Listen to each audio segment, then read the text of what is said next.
नमस्कार विद्यार्थियों, BA BEd राजनीति विज्ञान सेकंड ईयर। अभी पिछली क्लासों में टॉपिक चल रहा था अपना ब्रिटिश संविधान।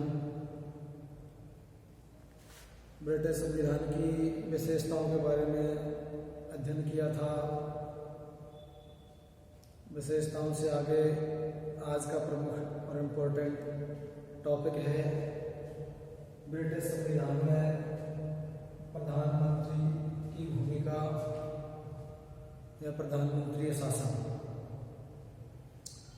क्योंकि ब्रिटेन में संसदात्मक शासन व्यवस्था स्थापित हुई थी 17वीं शताब्दी से, और संसदात्मक शासन व्यवस्था में वास्तविक रूप से कार्य संचालन करने वाला कोई और होता है और व्यवहारिक रूप से कार्य करने वाला कोई और, यानी कि जिनके नाम से शासन सत्ता का संचालन होता है वो कुछ कार्य नहीं करते, और जो कार्य करते हैं उनका वास्तविक रूप से सैद्धांतिक तौर पर उस शासन से कोई मतलब नहीं। तो संसदात्मक शासन व्यवस्था में देश का प्रमुख राष्ट्रपति होता है, और राष्ट्रपति की संपूर्ण शक्तियों का व्यवहारिक रूप में उपयोग प्रधानमंत्री करता है। प्रधानमंत्री और उसका मंत्रिमंडल ही राष्ट्रपति की शक्तियों का उपयोग करता है। इसलिए देश का वास्तविक रूप से शासन संचालन करने वाला प्रधानमंत्री और उसका मंत्रिमंडल या मंत्रिपरिषद कैबिनेट होता है। तो ब्रिटिश संविधान में संसदात्मक शासन व्यवस्था होते हुए वहाँ के राष्ट्रपति की भूमिका शासन में गौण है, और प्रधानमंत्री सर्वसर्वा है। प्रधानमंत्री और उसकी मंत्रिपरिषद शासन का संचालन करती है। जैसे प्रधानमंत्री शासन से आशय है कि आज प्रधानमंत्री पद ब्रिटिश संविधान और शासन व्यवस्था का केंद्र बिंदु है, यानी कि ब्रिटेन में आज शासन व्यवस्था का महत्वपूर्ण केंद्र बिंदु सम्राट न होकर प्रधानमंत्री है। प्रधानमंत्री संपूर्ण शासन व्यवस्था का मूल आधार बन गया है। प्रधानमंत्री को मंत्रिमंडल का प्रधान होने के साथ साथ संसद के नेता की स्थिति प्राप्त होती है, क्योंकि प्रधानमंत्री संसद में बहुमत दल का नेता होता है, इसलिए उसको संसद का नेता की भूमिका प्राप्त होती है। इसके अतिरिक्त वह अपने दल का सर्वमान्य नेता भी होता है। वस्तुतः वह अपने दल की ही नहीं वरन जनता का सर्वोच्च नेता, क्योंकि जनता के द्वारा चुने हुए प्रतिनिधियों का भी वो प्रतिनिधित्व करता है दल का नेता होने के कारण। इसलिए जनता का भी प्रधानमंत्री सर्वोच्च नेता होता है और राष्ट्र का प्रमुख वक्ता होता है। इस प्रकार प्रधानमंत्री सर्वोच्च राजनीतिक शक्ति का मूर्तवान स्वरूप होता है, व्यवहारिक रूप में और सैद्धांतिक रूप में राष्ट्रपति। तो व्यवहारिक रूप में संपूर्ण शक्तियों का, संपूर्ण शासन व्यवस्था का मूर्त रूप कौन होता है? प्रधानमंत्री। इसलिए संसदात्मक शासन व्यवस्था में वास्तविक शक्ति का प्रयोग प्रधानमंत्री और उसकी मंत्रिपरिषद करती है। प्रधानमंत्री शासन की स्थिति को जन्म कैसे मिला, कौन कौन से तत्व इसको जन्म लेने के लिए प्रमुख रूप से उत्तरदायी है, जबकि होना चाहिए राष्ट्रपति शासन का प्रमुख। लेकिन प्रधानमंत्री शासन व्यवस्था कैसे परिणत हुई, किन किन तत्वों का इसमें योगदान हुआ, प्रधानमंत्री शासन का सर्वोच्च प्रमुख क्यों हुआ, देखिए। 17वीं शताब्दी में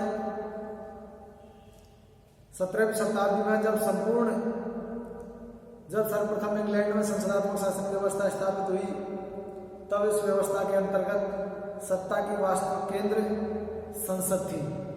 जब 17वीं शताब्दी में संसद का प्रादुर्भाव हुआ, तब संपूर्ण शक्तियां केवल संसद के पास थी, ब्रिटिश संसद में नहीं थी। इसमें ब्रिटिश संसद में नहीं थी। इसी आधार पर शासन व्यवस्था को संसदीय शासन व्यवस्था का नाम दिया गया। बात 17वीं शताब्दी की है। 17वीं शताब्दी में जब सर्वप्रथम इंग्लैंड में इस व्यवस्था को अपनाया गया, कौन सी संसदात्मक शासन व्यवस्था को अपनाया गया, तब इस व्यवस्था के अंतर्गत सत्ता का वास्तविक केंद्र संसद था। इसी आधार पर इस व्यवस्था को संसदीय शासन व्यवस्था का नाम दिया गया। लेकिन 19वीं सदी के आते आते 19वीं सदी में कुछ परिवर्तन हुआ। 19वीं सदी में सक्रिय कुछ विविध तत्वों के कारण कुछ संसदात्मक शासन व्यवस्था में कुछ नए तत्व जुड़े, जिनके कारण कौन कौन से तत्व थे, जैसे वयस्क मताधिकार, राजनीतिक दलों का प्रादुर्भाव, इसमें भी द्विदलीय राजनीतिक व्यवस्था की पद्धति, निर्वाचन की पद्धति, औद्योगिक विकास, सामाजिक आर्थिक क्षेत्रों में परिवर्तन, इन सभी तत्वों ने इस सदी के समाप्त होते होते संसद के स्थान पर मंत्रिमंडलात्मक शासन व्यवस्था, संसद के स्थान पर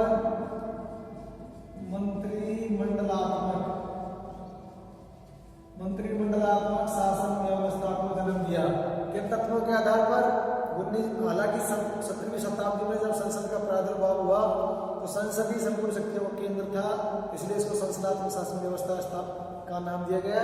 लेकिन 19वीं सदी के आते आते इसकी व्यवस्थाओं में कुछ तत्वों का जन्म होने के कारण, जैसे वयस्क मताधिकार, राजनीतिक दलों का उदय, इसमें भी द्विदलीय शासन व्यवस्था पद्धति, तीव्र गति से सामाजिक और आर्थिक हितों में परिवर्तन, क्षेत्रों में परिवर्तन, औद्योगिकीकरण, तो इन तत्वों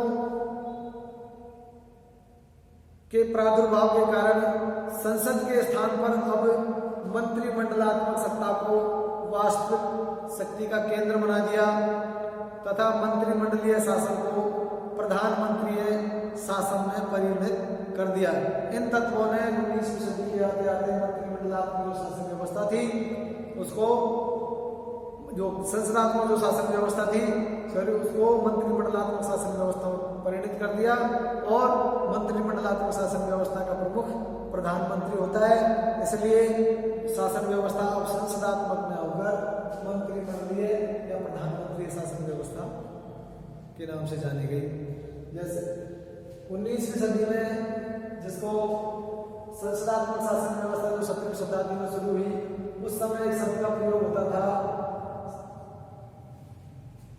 प्रधानमंत्री के लिए संसदात्मक शासन व्यवस्था में कि प्रधानमंत्री अपने समकक्षों में प्रमुख होता है।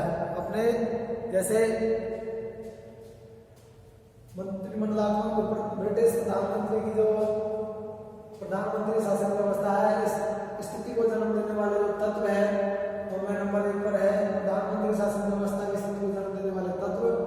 नंबर 1 पर है मंत्रिपरिषद पर प्रधानमंत्री का नियंत्रण, मंत्रिपरिषद पर प्रधानमंत्री का नियंत्रण। 17वीं शताब्दी में जब संसद का प्रादुर्भाव हुआ तो संसदात्मक शासन व्यवस्था आगे बढ़ी और 19वीं शताब्दी के समाप्ति और 20वीं शताब्दी के प्रारंभ तक संसदात्मक शासन व्यवस्था में प्रधानमंत्री की भूमिका समकक्षों में प्रथम थी, यानी कि अपनी कक्षा में प्रथम, समकक्षों में, जैसे कक्षा में मॉनिटर की जो भूमिका होती है वो भूमिका संसद में प्रधानमंत्री की हुआ करती थी। तो 19वीं शताब्दी के अंत और 20वीं शताब्दी के प्रारंभ तक प्रधानमंत्री की संसदात्मक शासन व्यवस्था में समकक्षों में प्रथम स्थिति प्राप्त थी। लेकिन इसी सदी के अंत में और 20वीं सदी के प्रारंभ में कुछ परिवर्तन हुए, नए नए तत्वों का प्रादुर्भाव हुआ और अब संसदात्मक शासन व्यवस्था के स्थान पर मंत्री परिषदात्मक शासन व्यवस्था, जिसमें प्रधानमंत्री प्रमुख और उसके सहयोगी मंत्रिपरिषद के सदस्य मिलकर शासन व्यवस्था का संचालन करते हैं।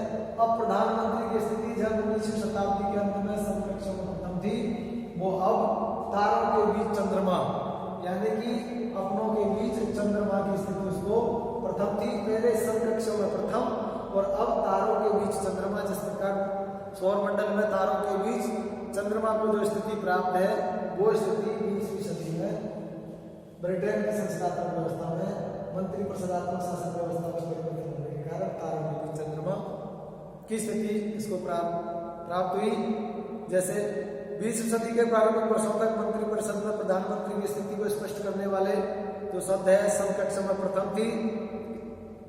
20वीं सदी के प्रथम में शुरुआत में 19वीं सदी के अंत में। लेकिन 20वीं सदी में इसमें परिवर्तन हुआ। शब्दावली और तारों के बीच चंद्रमा की शब्दावली का इसके लिए प्रयोग किया गया और सच में प्रधानमंत्री मंत्री परिषद का स्वामी हो गया। प्रधानमंत्री मंत्री परिषद का गठन, मंत्री परिषद के सदस्यों में उनके विभागों का वितरण और जब चाहे तब मंत्री परिषद का पुनर्गठन करता है और प्रधानमंत्री के त्याग पत्र का आशय संपूर्ण मंत्री परिषद शासन व्यवस्था का त्याग पत्र। प्रधानमंत्री मंत्रिपरिषद के निर्माण और उसके कार्य संचालन तथा उसके अंत में केंद्रीय स्थिति रखता है। सिद्धांत और व्यवहार दोनों स्थिति में दोनों प्रकार की शासन की जो स्थिति है उसमें प्रधानमंत्री प्रमुख होता है। इसलिए मंत्रिपरिषद शासन व्यवस्था पर प्रधानमंत्री का पूर्ण रूप से नियंत्रण है। जो 17वीं शताब्दी और 19वीं शताब्दी तक संरक्षण में प्रथम था, वो तारों के बीच चंद्रमा शब्दावली से नवाजा गया। नंबर 2 पॉइंट कौन सा है? अगला तत्व संसद पर प्रधानमंत्री का नियंत्रण। 19वीं सदी में संसद पर 19वीं सदी में शासन व्यवस्था संसदात्मक होने के कारण संसद संपूर्ण शासन व्यवस्था पर जो सिद्धांत और व्यवहार दोनों तरीके से संपूर्ण शासन व्यवस्था पर संसद का पूर्ण नियंत्रण था। 19वीं सदी में संसदात्मक शासन व्यवस्था में शासन की संपूर्ण शक्तियों संसद में नहीं थी। सिद्धांत और व्यवहारिक दोनों रूप से संसद प्रमुख थी। लेकिन बाद में संसदात्मक शासन व्यवस्था का मंत्री परिषदात्मक शासन व्यवस्था में परिवर्तन होने के कारण 20वीं सदी में लोकसभा यानी कि वहां का लोक सदन अर्थात संसद जो पहले संपूर्ण शासन व्यवस्था को नियंत्रित करती थी अर्थात मंत्रिमंडल और मंत्रिपरिषद को नियंत्रण करती थी, अब बिल्कुल उल्टा हो गया। 20वीं सदी में स्वयं लोक सदन और संसद मंत्रिपरिषद से नियंत्रित हो गए। मंत्रिपरिषद और प्रधानमंत्री दोनों से नियंत्रित हो गए। देखिए 19वीं सदी के अंत तक यह स्थिति थी कि सिद्धांत और व्यवहार दोनों ही रूपों में संसद मंत्रिपरिषद पर नियंत्रण रखती थी। लेकिन संसद की शक्तियों का निरंतर ह्रास हुआ और मंत्रिपरिषद तथा प्रधानमंत्री की शक्तियों का निरंतर वृद्धि हुई। वर्तमान समय में यह स्थिति है कि लोक सदन या संसद मंत्रिपरिषद से नहीं, वर्तमान समय में संसद का लोक सदन अथवा मंत्रिपरिषद पर नहीं, वर्तमान समय में संसद और लोक सदन दोनों एक शब्द है। संसद मंत्रिपरिषद पर नियंत्रण नहीं, उल्टा मंत्रिपरिषद संसद पर नियंत्रण रखती है।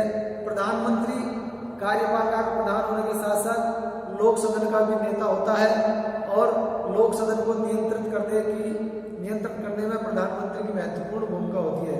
प्रधानमंत्री कार्यपालिका का प्रधान होने के साथ साथ लोक सदन का भी प्रमुख होता है।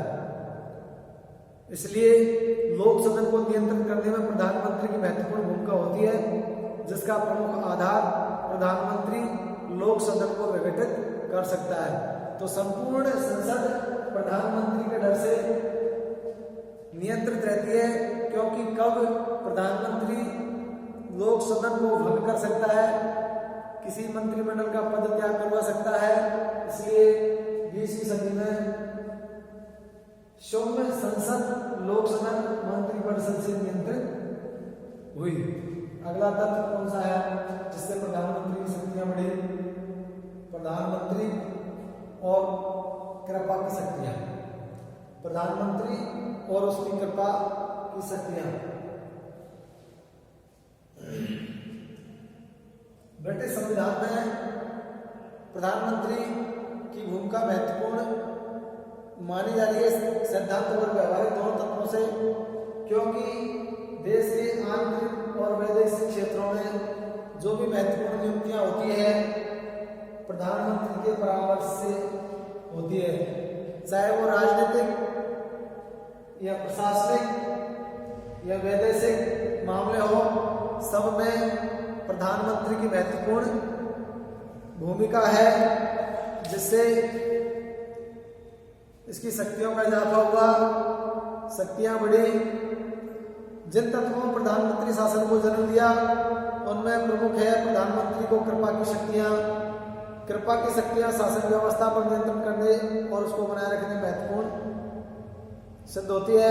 आंतरिक और वैदेशिक क्षेत्रों में महत्वपूर्ण नियुक्तियां प्रधानमंत्री के परामर्श से ही होती है।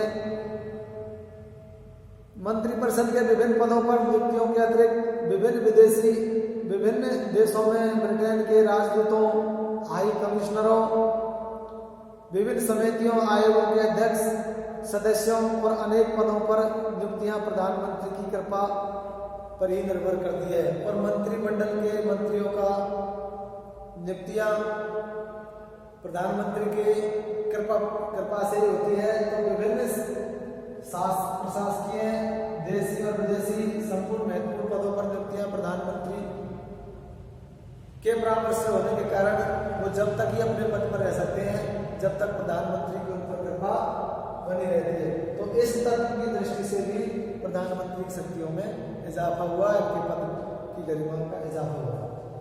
अगला है आम चुनाव, प्रधानमंत्री का चुनाव। देखिए, पहले संसदात्मक शासन व्यवस्था में चुनाव नीति सिद्धांतों के आधार पर एक एजेंडे के माध्यम से कुछ वादे जनता से किए जाते थे। चुनाव से पहले सभी राजनीतिक दल अपना अपना एजेंडा बनाते थे कि हम ये विकास करवाएंगे, ये कार्य करवाएंगे यदि हम सत्ता में आए तो। लेकिन अभी पिछली एक 2-3 दशकों से संपूर्ण शासन व्यवस्था, संपूर्ण देशों में ये परिवर्तन आया कि हम नियम, सिद्धांत, नीतियों को भूलकर सभी राजनीतिक दल ऐसे व्यक्ति को अपनी सत्ता संभालते हैं जिसका प्रभाव संपूर्ण देश पर, संपूर्ण लोगों के मन में जो श्रेष्ठ हो, वहां पर राजनीतिक दल के नियम, कायदे, एजेंडा पीछे रह जाता है और दल का जो प्रमुख होता है, जो व्यक्ति होता है, उसको देखकर लोग वोट देते हैं। इसका उदाहरण अपने यहाँ पिछले दशक से भारत में भी लोग एक व्यक्ति विशेष को देखकर वोट दे रहे हैं, न कि उसके राजनीतिक, न कि उसका दल का जो एजेंडा है उसको। और उसी व्यक्ति को, जिसको आगे करके चुनाव लड़ा जाता है, व्यक्ति अपना बहुमत देते हैं और उसकी विजय होती है।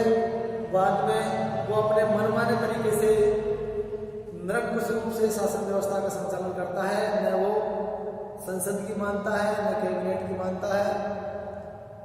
ऐसे ही ब्रिटेन में प्रधानमंत्री का जो चुनाव होता है, किसी व्यक्ति विशेष को आगे करके राजनीतिक दलों की भावनाओं को भूलकर चुनाव करवाया जाता है। और जब वो व्यक्ति सत्ता में आता है तो मनमाने तरीके से अपनी शक्तियों का उपयोग करता है, न वो संसद की मानता, न अपने साथियों की, न संसद के दोनों सदनों में कोई भी विधेयक प्रस्तावित करना होता है तो मनमाने तरीके से ही प्रस्तावित करके, अध्यादेश जारी करके अपनी शक्तियों का दुरुपयोग करता है, जो भारत में तत्काल समय में किसानों के विरुद्ध लिए गए अध्यादेशों का परिणाम है। तो ये तथ्य भी आम चुनाव में जो व्यक्ति विशेष आगे आता है, राजनीतिक दल के संयम सिद्धांत पीछे रह जाते हैं, तो इससे भी ब्रिटिश प्रधानमंत्री शासन व्यवस्था है कोई सा देश शासन प्रधानमंत्री की पद की प्रतिष्ठा में वृद्धि होती है। अगला, प्रधानमंत्री देश का सर्वोच्च नेता और शासक। जब प्रधानमंत्री संसदात्मक शासन व्यवस्था से मंत्रिपरिषदात्मक शासन व्यवस्था हो गई तो स्वाभाविक है जो शासन का प्रमुख है व्यवहारिक रूप में प्रधानमंत्री और उसकी मंत्रिमंडल जो संपूर्ण देश की जो राष्ट्रपति की भी शासन शक्तियों का प्रयोग व्यवहारिक रूप में करती है, तो देश का सर्वोच्च नेता और प्रमुख भी होगा। देखिए, प्रधानमंत्री मंत्रिमंडल का प्रधान है, सम्राट के साथ मुख्य संपर्क स्थापित करता और संसद का नेता ही नहीं होता वरन वह इन सब के अतिरिक्त शासन का वास्तविक अध्यक्ष होता है। समस्त जनता के लिए वह राष्ट्रीय सरकार का प्रतीक होता है। यदि शासन के किसी भी क्षेत्र में कोई गंभीर त्रुटि होती है तो वह आलोचना का शिकार भी खुद ही होता है। यदि शासन व्यवस्था से कोई गलती हो जाती है तो उसका ठीकरा भी उसी प्रधानमंत्री पर फूटता है, क्योंकि वो शासन का प्रमुख होता है। आलोचना का शिकार भी वो खुद होता है। राजनीतिक और आर्थिक क्षेत्र में किसी भी अव्यवस्था को दूर करने की आशा प्रधानमंत्री से ही की जाती है। आंतरिक अव्यवस्था और बाहरी आक्रमण और विपरीत परिस्थितियों से उत्पन्न हुए संकट की घड़ी में सुरक्षा, नेतृत्व, निर्देशन के लिए जनता प्रधानमंत्री की ओर देखती है। सामान्य जनता द्वारा शासक दल का मूल्यांकन भी प्रधानमंत्री की लोकप्रिय छवि के आधार पर ही किया जाता है। तो इन तत्वों के आधार पर नंबर 1, प्रधानमंत्री पर मंत्रिपरिषद पर प्रधानमंत्री का नियंत्रण, संसद पर प्रधानमंत्री का नियंत्रण, प्रधानमंत्री की कृपा प्राप्त पदाधिकारी को चयन करने का अधिकार, आम चुनाव में प्रधानमंत्री को दल के नियम कानून सिद्धांत एजेंडा को भूलकर किसी व्यक्ति विशेष के आधार पर चुनाव, और प्रधानमंत्री देश और शासन का सर्वोच्च प्रमुख वास्तविक रूप से शक्तियों का प्रयोग करने के कारण प्रमुख नेता और शासन का प्रमुख होता है। इन सभी तत्वों के कारण ब्रिटेन में संसदात्मक जो शासन व्यवस्था है वो मंत्रिपरिषदात्मक शासन व्यवस्था बदल के आज ब्रिटेन का जो प्रधानमंत्री है वास्तव में वहां की शासन व्यवस्था प्रधानमंत्रीय शासन व्यवस्था है और प्रधानमंत्री ही सर्व प्रमुख है। प्रधानमंत्री और मंत्रिपरिषद उल्टा पूरी संसद पर नियंत्रण रखती है। पहले संसद प्रधानमंत्री और कैबिनेट और मंत्रिपरिषद पर नियंत्रण रखती थी, अब उल्टा हो गया। कुल मिला के मनमाना शासन व्यवस्था स्थापित हो गई है। इन तत्वों के कारण ही ब्रिटिश प्रधानमंत्री की शक्तियों में इजाफा हुआ। धन्यवाद। यहाँ से आगे